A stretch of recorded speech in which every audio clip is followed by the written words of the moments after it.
Thank you. So with the class, as I've just mentioned, we are focusing on the company settings, the initial setup. Once you first log into your org, the standard settings that you would change so that it's localized to where you want to be. As I've just mentioned, the developer org gives you the ability for 2 users. That means that if you want to test, you can log in and log out, but you need to, if you have 3 or 4 profiles that you want to check, you have to deactivate and reactivate. So you keep your system administrator license working, then you add another one onto test, you enable and disable depending on which ones you want to log in for. So that's really the first 2.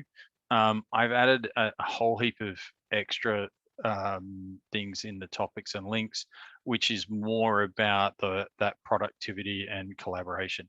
This is a pretty light lesson, simply because I'm not trying to bombard you with too much at the start. This is really about, from a user's perspective, how would they typically use Salesforce? So when you log in, what are the activities? How do you track dates? How do you track tasks? How do you track people? How do you track organizations? How do you track deals? So they're the things that we're going to focus on tonight. So if you do have any questions, normal story, feel free to ask. The other thing that I want to mention is this handy link down the bottom. Salesforce offer these free days for certification preparation. They are at different times. So sometimes you might find that it's only available in the middle of the night. Sometimes it's morning, sometimes it's afternoon. You can see here, they run it reasonably regularly. So these, you can register for free. And again, you can see it's 5 hours. 5 hours of exam preparation. They will go through all of the topics pretty much like what we are doing with the exam outline, but they will just skim through it a lot quicker. And it's a lot more focused on what is the exam techniques and things like that, where I'm trying to drag it over a longer time period so you get the opportunity to practice, and it's not just about passing the exam, it's about getting the experience, seeing things, understanding them, and then being tested on them, and going through that exam, using that exam curriculum as the output. There are also, and if I just scroll down, there are also a couple of other ones. So Robin, you mentioned about Platform App Builder. I'd suggest jumping on one of these. So Indian Standard Time, I think it's 2.5 hours from us. So that would be starting at like 11:30-ish. So that's quite often a good time. Platform Developer, Sales Cloud, Service Cloud, or the other way around. So that link is down the bottom, and I'll get stuck into each of the topics. What I am using is that this org is the one that I've helped my daughter create. I'll just close down a couple of those links. So we'll log into Lily's environment. And this should be very similar to what everybody got a developer environment. It goes to your configuration screen, so your setup screen. So the easy way to navigate to your navigation screen, this setup screen, is the cog up here, and you just click setup. And if you ever want to return, you come back here. And I think that everybody would have played around a little bit, worked out that if you click your profile over here, you can log out, you can change the settings, you can switch to Classic. Classic is the old version of Salesforce. What I'll do is that I'll quickly switch to Classic just to show you. It's a different interface. it's built more with a server load, so a lot more of the processing is done on the server. It actually makes some of the processes quicker, but you can see that it's probably a little bit dated with its look and feel. When you look at the setup, it's again another different look and feel. You can see that you've got administrator, build, deploy. It's very structured, and because Salesforce was started in about, I think it was 99 or 2000, they evolved this platform up until probably, I think it was about 2015. What they did, if you have a look on the left-hand side, the order doesn't make a whole lot of logical sense as to step 1, step 2, step 3. What they did is that they added new items on after the next one. So the new Lightning interface was a big build. It took a number of years to get people to migrate away from Classic to Lightning. We don't use the Classic environment if we can avoid it. There's some features that haven't been migrated over. So you will want to go and use Classic occasionally, but very rarely. Salesforce has done a pretty good job of moving a lot of things over. So we just jump back to the Lightning experience. And we're back to setup. In this other tab, I will go to, on the left-hand side, we'll just go into the app launcher, and we'll just jump into the sales console so that we can see what a normal user would see. So this is the non system administrator view. This is the user view. So if you want to make changes, again, you click that cog, it takes you to the setup. On the left-hand side, most of the time, if you know what you're looking for, you type it in the quick find and you'll go straight there. So if I do settings, you can see that it just drops down and I can find all of the areas that settings is. But that's really, so that's covering the fact that there is a Classic interface and a Lightning interface. So one being old and one being new. This is the sales console.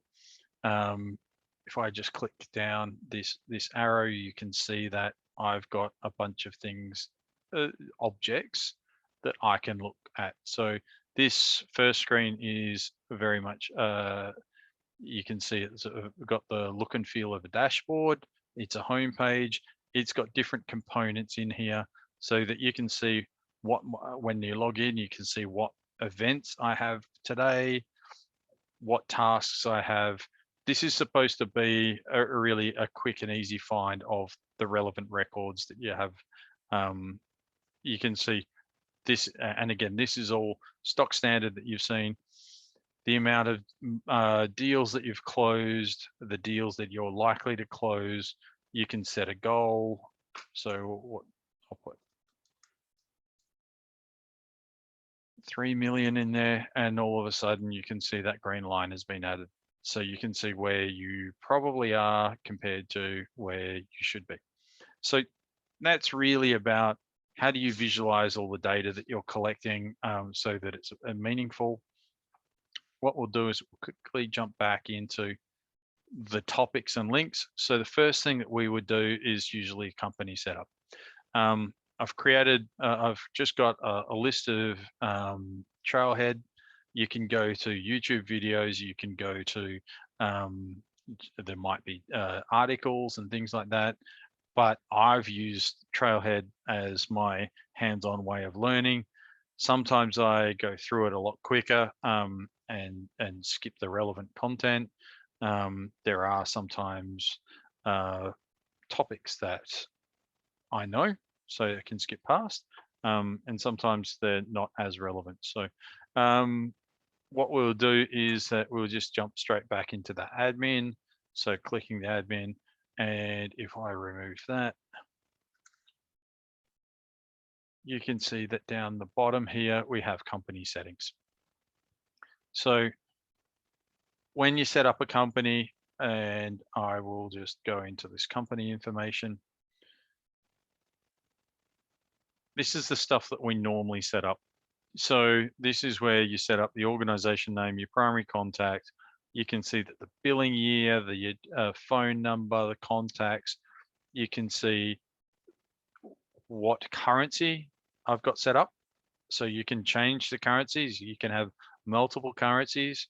So you could be running with a organization that has, like in the US, they quite often will have locations in North America that cover the USD, Canadian dollar, and the Mexican peso. You can also do things, and currency is usually in the Sales Cloud module. So we'll come back to that. But you can do things like set exchange rates. You might actually have different timing between exchange rates and things like that. This is also the same page that you look at what license are being used. So you can see that we've signed up one of our 2 licenses. You can also see that there's other things that you can use. So a community, so customer community plus. The developer org gives you 5 licenses. So you can set up a web portal, which is a customer community, and you've got 5 logins to be able to test. Permission sets, feature licenses. We'll go into a couple of these, but you can see that this, so user-based entitlements, API calls, and all of those kinds of things. It's just Salesforce gives you, when you create an environment, you pay for a certain amount of resources. You can always top that up, but this is where you go.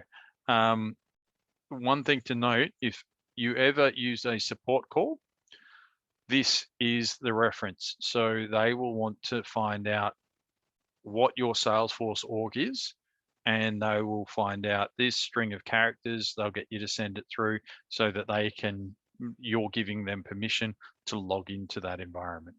The other thing to note would be this instance. You can look up to see where AP24 is located, and that's basically where your servers are. So that's where you'll find out whether they're still within Australia, whether they're in Japan, whether they're in Singapore, or another location. The other thing, and you will notice that straight away, is that I haven't changed this, and by default it sets it up to Sydney. So that's one of the first things that I change, because it's always set up in as by default Sydney, and I don't like my times being 2 hours out or 3 hours. You can see activate multiple currencies. From my perspective, this is something that I would suggest that everybody just goes through and has a look at a number of these options, changes them around. You can see that, where is it? Oh, it's down. Right there. So daylight savings, multiple currencies.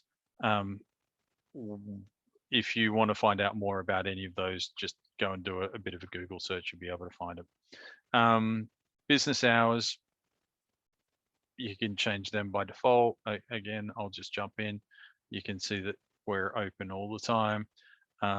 Default business hours, timeline, time zone, and stuff like that. You can book in holidays. Makes it kind of when you're trying to schedule appointments and things like that, that comes in handy. Holidays, fiscal year, data protection. The admin exam doesn't cover data protection in detail. It's a lot more of understand the concept, but we understand that In places like California and the UK, they've got much different privacy protections. Australia is pretty good, but not as strict and stringent. One of the things that will come up from time to time is this my domain. It is something that we have planned on talking about, so I don't know whether I'll bring that forward now, but I'll cover off language settings as well. What you can do with my domain is that normally you get something like this. The reason why it's got 221 was because I signed up saying that 221 was the company. So it just put that there. It put a letter and it just development education. And I signed up Sun, and his org has a B there instead of an A. So it's just a way of them identifying what that is. If you edit that, and I'm not going to do it at the moment because sometimes it just needs a couple of minutes to reset, I can come in here and I can say hopefully that works. That's available. I can save that. So instead of typing in this URL, it might actually be a whole heap more meaningful. So you can see that that is a more meaningful for me, and you can create a different org. So because this is a dev org, they append that dev.ed. But if you have a company and you have a production org, this is one of the first things that we recommend because it just makes it a nicer user experience with your My Domain to use that URL rather than logging into Salesforce. You can personalize that login screen, which makes it a better user experience. I'll just cancel that. I don't think, so there's a couple of things down here regarding styling. So you can play around with that, see a logo and things. The other thing was language settings. You can, and I think there's a couple of people on the call, looking at you, Anderson. You can play around with a lot of these language settings where you've got multiple, and look how many different languages are available. You can display multiple languages and play around with it. There's for some things it works out really well. For things like brand names, in some countries they have different versions of the brand names. So an English word might translate to something else and be offensive, so that they don't have the right words. So the language settings works really well for a lot of the default functionality, but it doesn't translate your brand names and your things that, yeah. So just be mindful of that. It just helps with all of the Salesforce content. What will I do? I will jump back to the training and I'll just say we've kind of covered the company setup. We've covered the My Domain.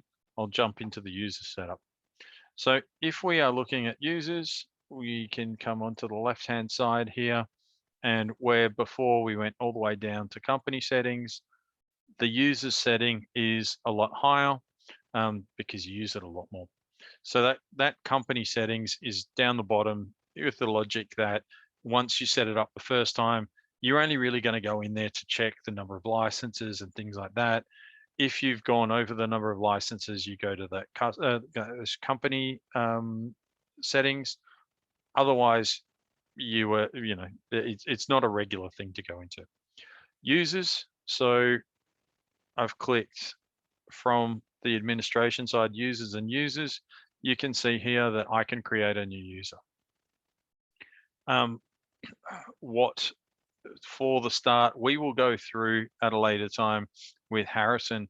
We'll go through roles and profiles, but what you can see is this looks like the names of a company, people in a company, position titles. this is your user license. I would recommend that, you know, for your other license, just pick Salesforce. And profile, you can see again, I would probably pick System Administrator for at the start, just to make sure. You don't need a first name, but you do need a last name. So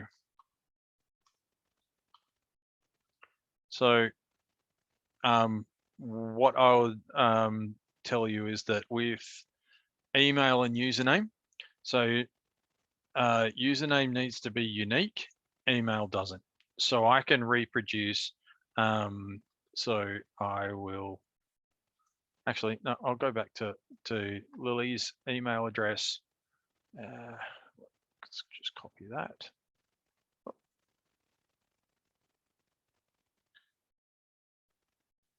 And to make this unique, what I will do is I will add on to the end.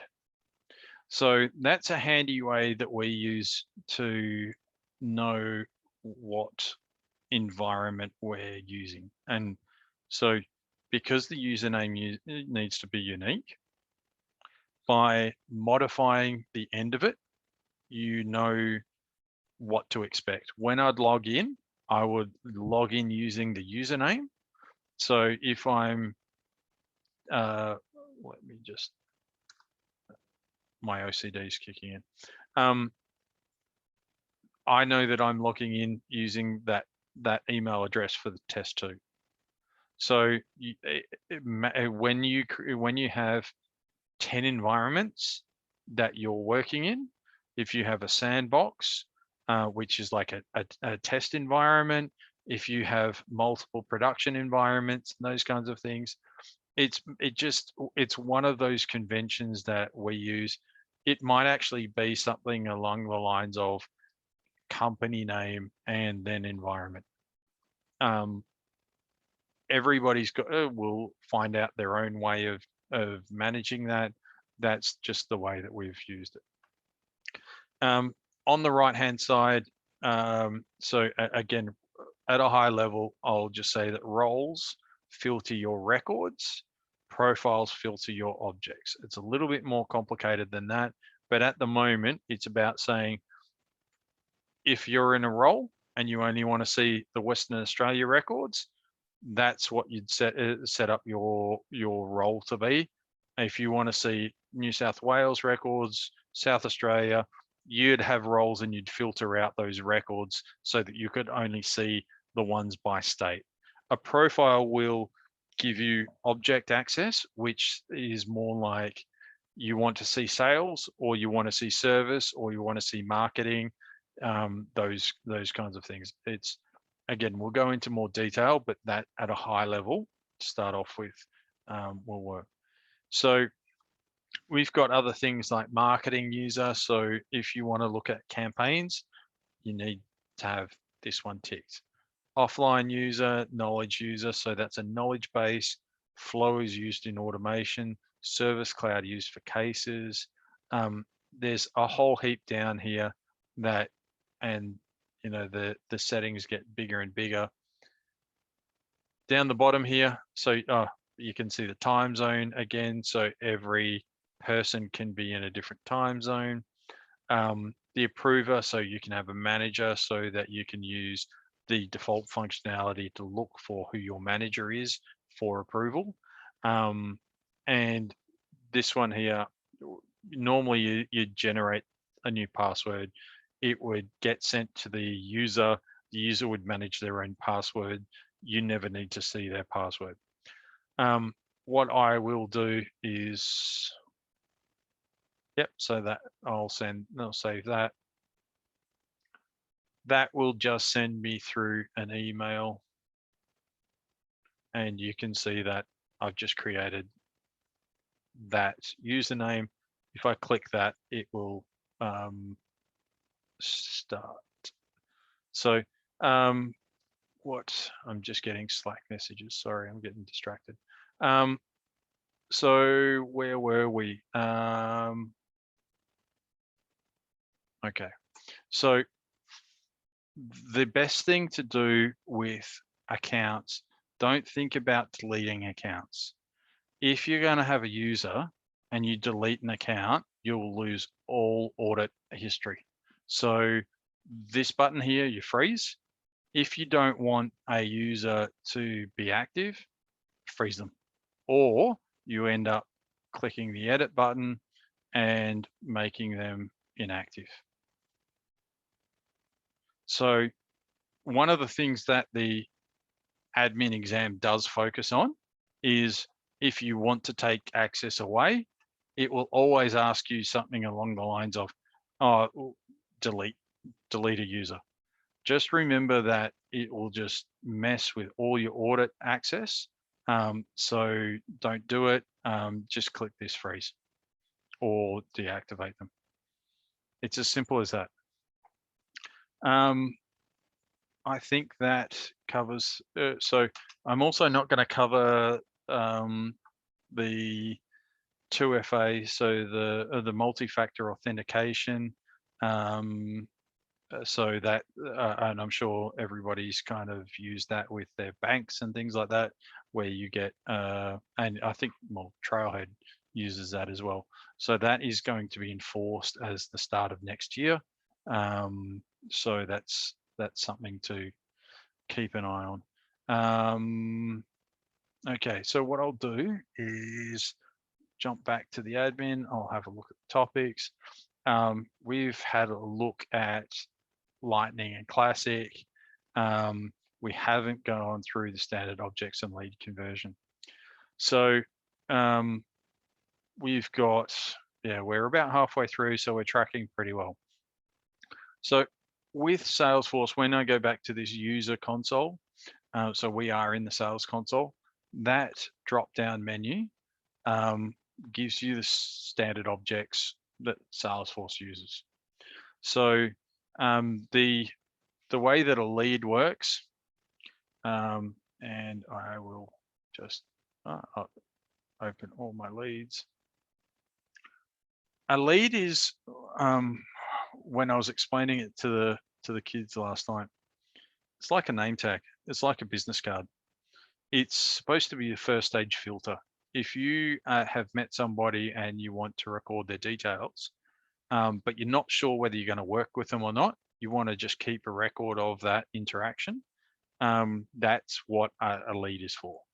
So when you're looking at a marketing funnel, and there's heaps of them out there, marketing is all about getting people to know your brand and take them to a point where you actually know who they are. So it'll go through from a suspect or a prospect, those people that go to your website, click a link, you put a cookie on them, then you find out what their email address is, then you find out their name. So you will end up building up this profile of somebody that you don't know, and you create this lead. When somebody decides that they want to do work with you, they want to exchange value, that's when you do what they call a lead conversion process. The lead conversion, and there's actually quite a good, I'll jump into the Trailhead, and there's a nice image here. So what this picture basically says is that from a lead, you have taken a quick record of what they're doing. And when you actually know that you're going to do work with them, you'll split them out into the company name, who they are, and what the deal is that you're going to work on. The reason why is because if you're working for, if you're doing something like mining services and you're working with BHP, there's a lot of people who work at BHP. So just having that association of all of the people that work at BHP and then all of the deals that you're working at with BHP gives you the opportunity to understand what your customer demand is from a holistic perspective. What you can also do though is these accounts are, and the way that we talked about it with the kids last night was that they're just groups of people and they're logical entities for those groups. So for myself, I would be part of a company, I would be part of a household. If I'm making a donation, is it as a member of the household or a member of a company or an individual. So it's depending on the organization, that account structure will change a little bit. There is this thing that we will encounter later called person accounts. And that's, for instance, like a medical scenario where it's me as a person, but I'm also the legal entity. You don't want to, my family don't see my medical records when I go to a doctor. So it's something that a lot of people don't like because it takes a certain amount of flexibility away. I'm not a big fan of them, but I can understand in extreme circumstances it does make sense. And you can see here there's a bit more of the detail. You can also see that some of it is in the old classic format. I will just jump back here, and what I'll do is that I'll actually go into one of these leads, and I should be able to convert it there. So you can see that there's a whole heap of things in here with approval. I could clone it, delete it, share it with different people, change the owner. So the owner is who owns that record. But if I convert it, you'll go through this conversion process. And what we're doing is that we're splitting that business card out into who's the group, who's the actual person, and what is the deal. So you can see here that I don't need to create an opportunity. It doesn't need to be a deal, but I might actually say,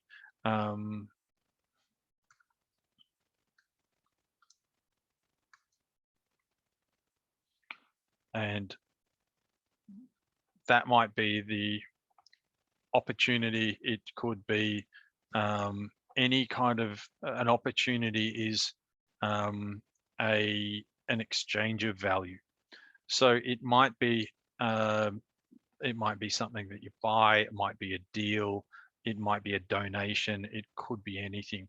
But what happens is, and we'll go through this a little bit further, there will be different stages of a deal.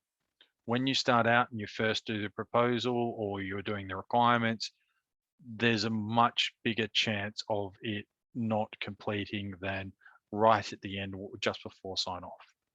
So to understand that, you will associate certain percentages with each of those stages, so that if you've got two deals in the middle and it's 50% chance, you can expect that if you've got two deals at $100 each, you're probably going to get $50 from each of them, rounds up to $100.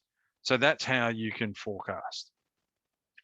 Those stages are set with the opportunities and can be modified. I'll go through that in a moment, but I'll just quickly convert this. And you can see that 3 records were created from that lead.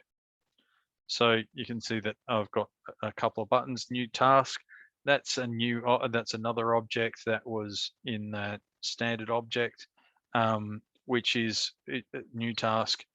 You can automate tasks. So on conversion, you might have a whole heap of tasks to welcome this new customer or something like that. We don't have that built in. So I'll just jump back to leads. And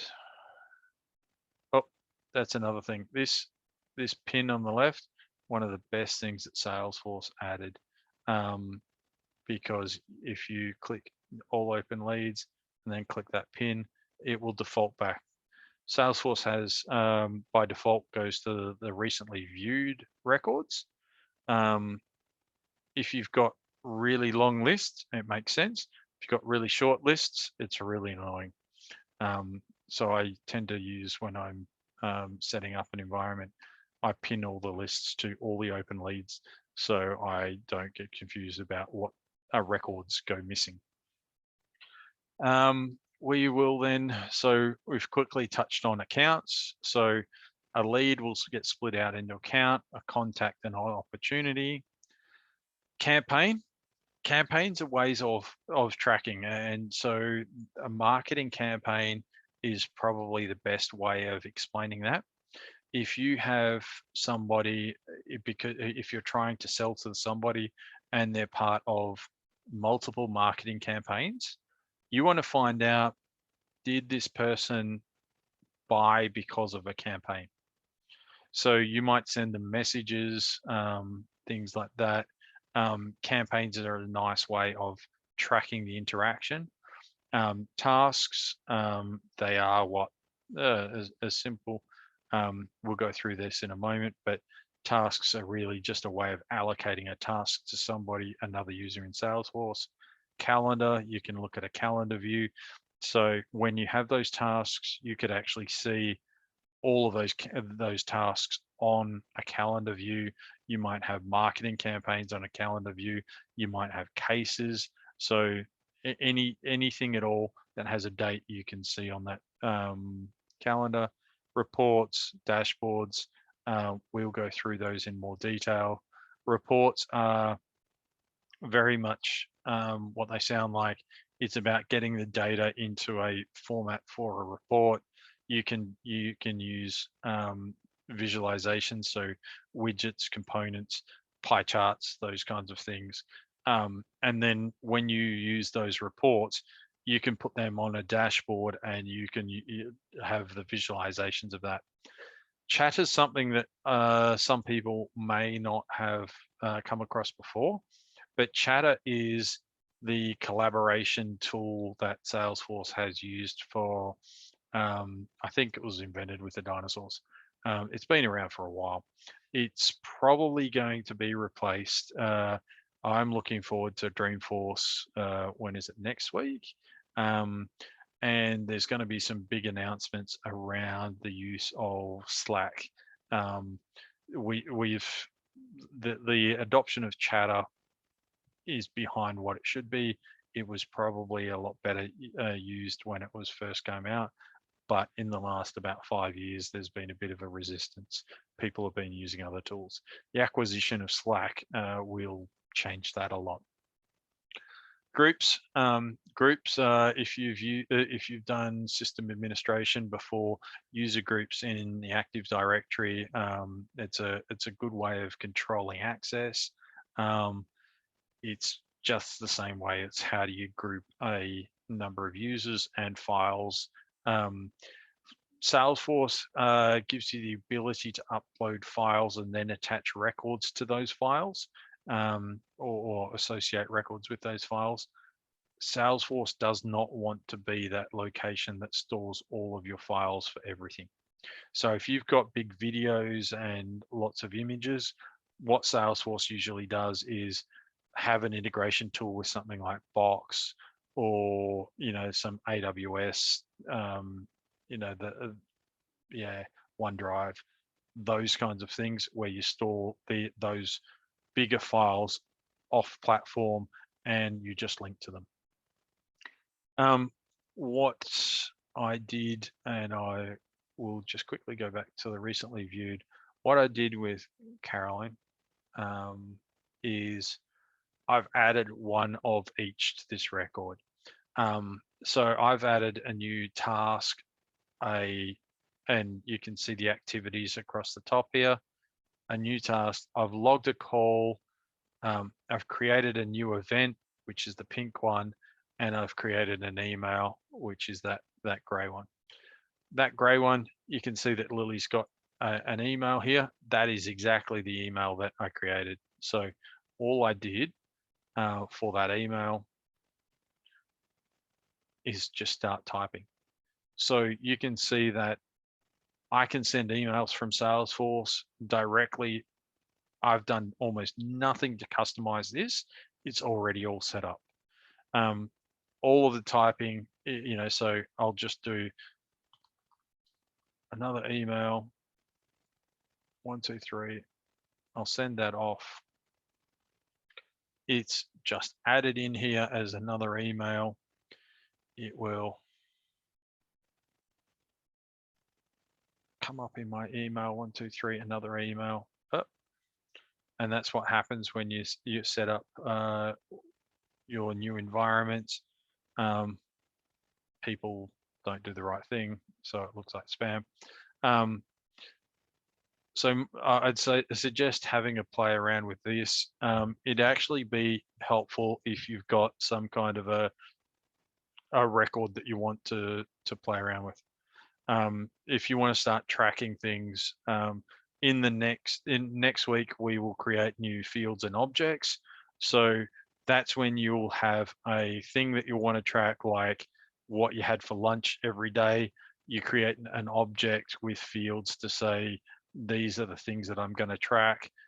It might be the computer games that Tyler wants to play. It could be all kinds of things. So we'll do that next week. That way you'll start using the platform and tracking things and getting your hands dirty. This is still a lot of the general functionality that you use in Salesforce. So coming back to why you would do it, it's all about tracking the interactions, that customer relationship management system. How do you know when you've spoken to somebody? If we're all from the same organization, how do I know that the client has called, I've spoken to them instead of somebody else? In the remote workforce, it makes a whole lot more sense. You can actually see that over here as well. You can see that this is an unopened. I don't know why this bounced, but that should update now that it's open. So I've quickly skimmed through those. Chatter is this one here. So if I click on Chatter, you can see that all I'm doing is, if I post a new update, I'm posting an update on this record. So this might just be a file note, and I'll add that. And so I'll be able to see, you can see that I created these records yesterday or last night. And I can just keep seeing everything that's happened on this person, this lead, every time that somebody's spoken to them. And so what I could also do is that if I say, I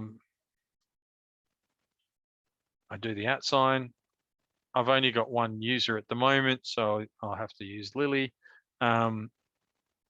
Please call Lily tomorrow. And so what that will happen is that person will get notified with that action. So it might be, please have a look at this record or something like that. So it's just a collaboration tool. As I said, there's some work that's going to happen to it. Questions, again, the same kind of activity. Details, we're jumping straight back into all of the details, all of the fields on that object. The other thing that I haven't mentioned, that I think this is the last thing, which is up the top, is a path. So this is really, it is supposed to be step by step. If you're going to try and complete a task, the path to the outcome. So if I wanted to convert this lead, I could go to that, and that's the final stage, because that splits this person out into that client, that account, that contact, that account, and that opportunity. I'll just select that, and you can see that that's the last stage. I'll just cancel. That is standard objects and lead conversion really quickly. We've gone through logging calls, activities, emails, tasks. One of the things that I wanted to highlight was engagement plans, and I'll just jump back to calendars. So when you sign up a new person, the non-for-profit success pack, or the non-profit cloud now, has a number of really cool features in it. One of them is engagement plans, which is when a new user signs up, or a new contact, it has a whole list of, this is the things that we have to do in a certain time frame to onboard a new customer. And so that's where tasks can become really handy. If you automate the hell out of your tasks, you will be able to really have a structure behind your business processes. It's combining those tasks with your paths, your statuses. You really create a very rich profile of what all of your users need to do and how they can be as efficient as possible. The other thing, I think the last thing that I haven't done is calendars. So going over to the app launcher, so those 9 buttons, I will just type in here calendar.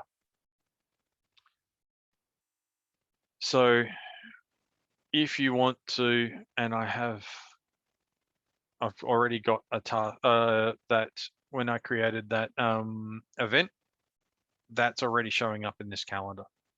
I didn't do anything differently. It's just showing in there. So if I want, you can see over here, these are my events. If I want to add a new calendar, it's simple as coming in here.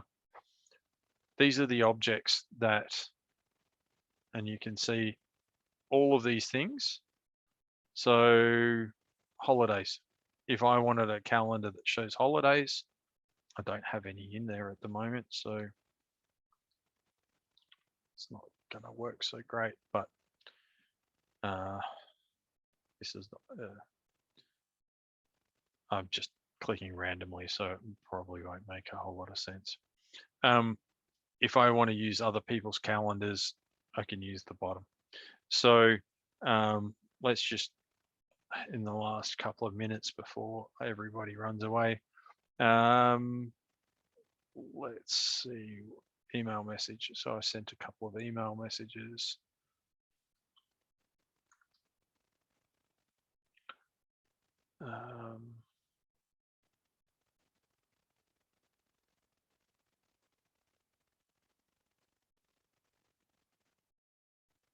Let's create that. Let's see what, so they're the 2 emails that I just sent. And so I didn't change the data at all. The data was already in there. I didn't really do a whole lot other than present it in a slightly different way. That's the beauty of Salesforce. You do one thing and the data is in there. You don't really feel like you're logging the data. If it's done well, you just do your job and all of the things in the background help other people do their job. That's the, that kind of really feels like a great way to end the meeting, because I've been rambling for about 50 minutes. I've taken about 3 breaths. So does anybody have any comments, any feedback, any questions? I'll stop recording so that you can swear at me.